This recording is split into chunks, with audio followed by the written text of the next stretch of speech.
ভারতের আসাম রাজ্যে বাংলাভাষী মুসলমানদের উচ্ছেদ অভিযান নিয়ে ক্ষুব্ধ সেখানকার মানুষ। এই অবৈধ উচ্ছেদ অভিযান নিয়ে সুপ্রিম কোর্টে দায়ের করা একটি মামলায় আদালত সরকারকে নোটিশ দিয়েছেন। গত আগস্টে শীর্ষ আদালত উচ্ছেদ অভিযান স্থগিত রাখার নির্দেশ দিয়েছেন। তবে ইতোমধ্যেই যারা বাস্তুচ্যুত হয়েছেন তারাই সুবিচারের দাবিতে সুপ্রিম কোর্টে আবেদন জানিয়েছেন। তাদের অভিযোগ, আসাম নাগাল্যান্ড সীমান্তে সাম্প্রতিক উচ্ছেদ অভিযানে আসাম সরকার বাংলাভাষী মুসলিমদের লক্ষ্যবস্তু করেছে। এই ধরনের উচ্ছেদ অভিযানের ধারাবাহিকতায় 50,000-এরও বেশি মানুষকে বাস্তুচ্যুত করা হয়েছে।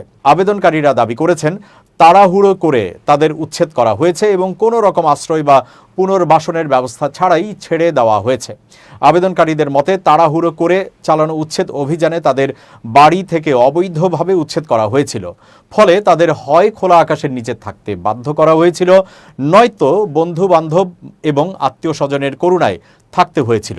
সরকারের পদক্ষেপকে একটি নির্দিষ্ট সম্প্রদায়কে লক্ষ্য করে চালানো হয়েছে বলে অভিযোগ করে আবেদনে বলা হয়েছে যে একই জমিতে বসবাস সত্ত্বেও অন্যদের লক্ষ্যবস্তু করা হচ্ছে না।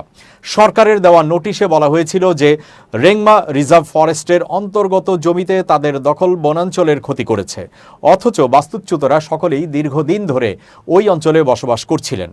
আবেদনকারীরা বলেছেন সরকারের উচ্ছেদ নোটিশের পর এমনভাবে গুজব ছড়িয়ে পড়ে এবং উত্তেজনা বৃদ্ধি পায় যে অনেক লোক এলাকা ছেড়ে চলে যেতে, এমনকি যেসব বাড়িঘর এখনও ভাঙা হয়নি তারাও চলে যেতে বাধ্য হয়।